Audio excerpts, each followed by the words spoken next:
You know, I was gonna do this late because obviously I have a lot of other stuff to do, and I have a graduation to attend. So, just so we can get this clear out of our conscience, SmackDown was shit. It had two out of three false matches. They're trying to do this so they can think of different ways to make sure that Kofi Kingston shows 100%. Or at least try to make him strong, or at least try to make him super resilient, that he can handle Dolph Ziggler twice in a ring, so he can be involved in their title match. Because if he won, he did this lengthy promo, and Kofi's so disinteresting on the fucking mic, it makes me want to screech. Because I know how talented Kofi can be in the ring. But by God, unless Biggie or Xavier aren't there, because they're more like updated in the promos and how they reference stuff. Except I think like Biggie goes a bit too personal whenever he goes for like random filler moments just to think that he can shock a crowd, and Xavier Woods involves his promo too much with either Kofi or his fucking YouTube channel. Dan Dolph Ziggler just asked 2 out of 3 falls match. If I win, I am included in the number one contenders match.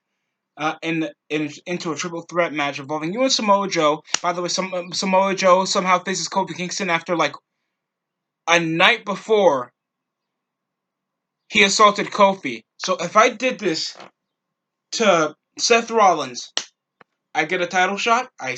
If I sun him, do I get a title shot? If I neck him, do I get a title shot? I don't know what. Samoa Joe just attacked him after a tag team match, and somehow Kofi Kingston just give Samoa Joe a shot. Sure, let's just ruin more lost potential. Samoa Joe's still is not U.S. champion anymore. He doesn't plan on getting a rematch against Ricochet anyway soon, because now, like, when he was given a potentially great little program with Rey Mysterio, he suffered injuries and all his matches been, like, under 20 minutes long. And now Samoa Joe just feuds with Kofi Kingston. Samoa Joe didn't get a promo, just fucking Dolph Ziggler. And this happened just 24 hours ago. What the fuck? Over the time of watching this, I thought, okay, Dolph Ziggler wants a shot, fine. They were just going to include him to keep him still, like, into Kofi Kingston so we can make Dolph Ziggler still a regular threat. Because we have so much inconsistency. Daniel Bryan just immediately after losing at WrestleMania, he didn't get a rematch back at Money in the Bank or Super Showdown. So he just lost. And then became part of the mid-card immediately. And now the same thing's going to happen with Dolph Ziggler over the entire course of the main event. And then Shane McMahon is like, okay, you got to face The Miz at a 2 out of 3 falls match. For what reason? Can we talk about this best in the world crap? Please. No one needs it. No one asked for this best in the world crap. I don't know why they made this an intuitive storyline. If Shane already prides himself more as a McMahon than he is winning a fucking trophy at Saudi Arabia for a tournament that's not even prestigious and only happened once. Other than the King of the Ring, where it actually presumably makes the king of like WWE, like king of being a pro wrestler. So that's completely stupid. Why is that still relevant to storylines involving The Miz? That should be trying to at least race for the WWE title. Instead of fucking Dolph Ziggler. Instead of fucking Daniel Bryan. Why in the fuck is Kofi Kingston holding it?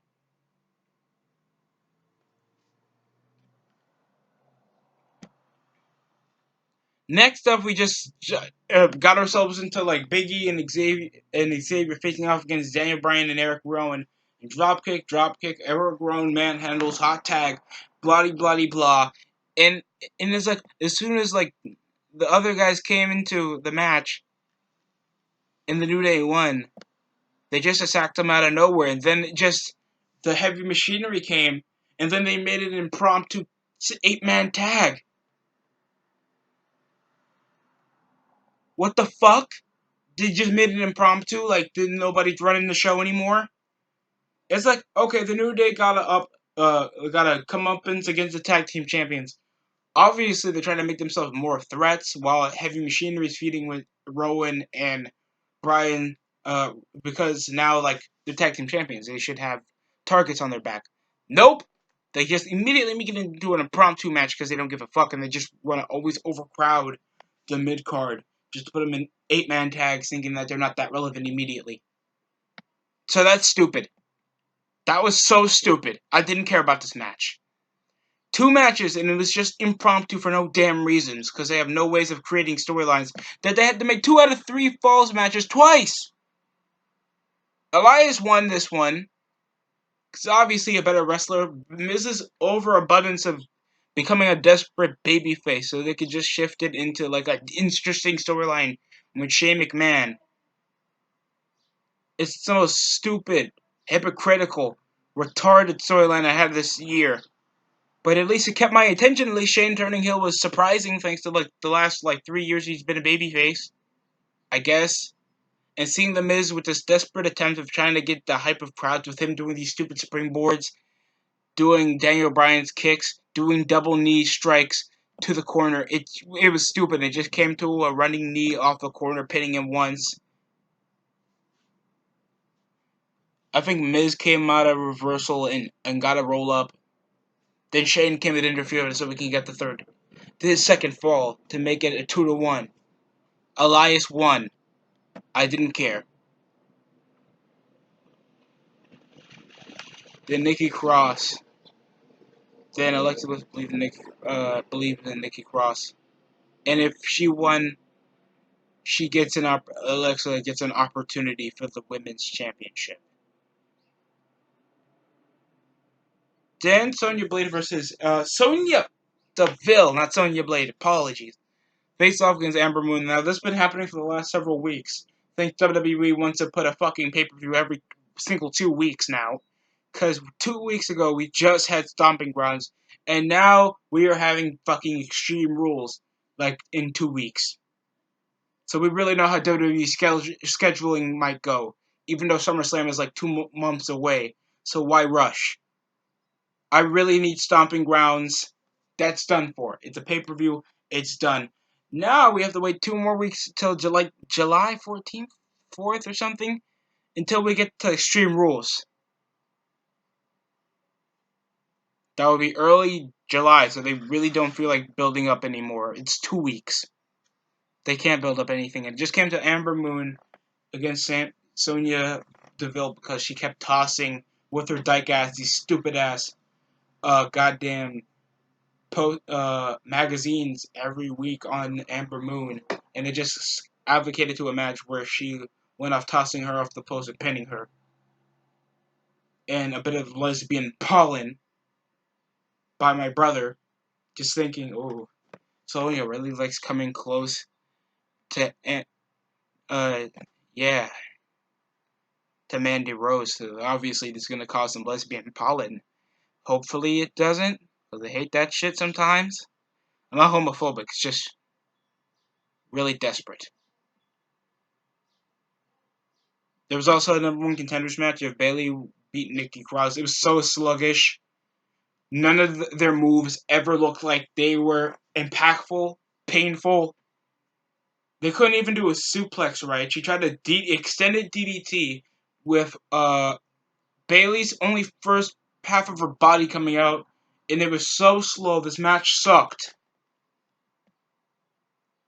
And it proves why Bayley is not that enticing of a wrestler and can't tell a story unless she's on NXT, where it's super simplistic and for a smaller crowd. And why Nikki Cross, she's cute and she's thick, but that doesn't mean she's a good wrestler, in my opinion. And it's just not doing well for Alexa Bliss, and she's just still manipulating a woman that's not even that physically dangerous in the ring other than Nia Jax. And Mickie James that obviously has veteran experience. So the point of having Nikki Cross is just another crazy friend dilemma. So I did not care about this match. It was trash. Bayley won. Cross won via roll up. So that was it. Alexa has a rematch against Bayley. Come Extreme Rules. Our main event was a 2 out of 3 falls match. It was just overabundant of 2 out of 3 falls match. I don't know why you need 2 in 2 hours. What's the point? What it doesn't tell a story. If it was a falls count anywhere match, fine.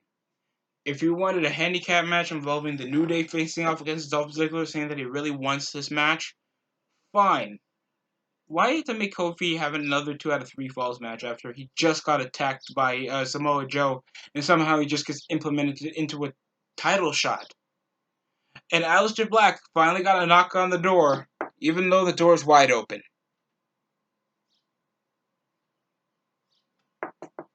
I feel nothing. I feel nothing. I felt like Raw was only good for. There's only one reasonable episode of Raw last week, and it had a shitty pay per view.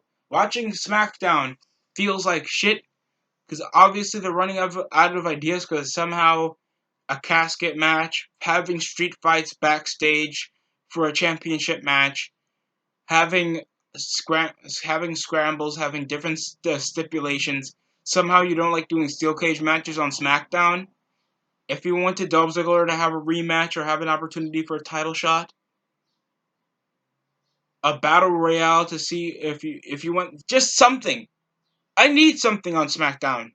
We did this shit with the gauntlet matches, and now we have two out of 3 falls matches. Are you sure? Kofi Kingston won, obviously. They just, I don't know why these guys are wrestling. This was shit. The show gets a 3 out of 10. I felt like it was so sloppy. I felt like it was so bad. There was 2 bad matches that didn't tell a story. Aleister Black gets Amber Alert, and fucking Kofi Kingston proves that he's getting pushed overly strong against jobbers. So obviously, I'm enticed for Extreme Rules when I'm only going to be there to see if Undertaker gets a recent heart attack or a stroke or a fucking cramp come Extreme Rules with him still wrestling in such a C-level pay-per-view as Extreme Rules. I can't wait to see failure. That's how it is for WWE now. And I'm not ashamed to say it. I can't wait to see failure. Thank you for watching. Hope you subscribe and like. If you missed Stomping Grounds, or you're not willing to see it, you can get my take so you can get a quick recap and my opinion on how the show was. Thank you for watching. If you're there, hopefully you get your tickets. I'm not wasting a ticket to see a WWE show, especially how it is right now. Thank you for watching.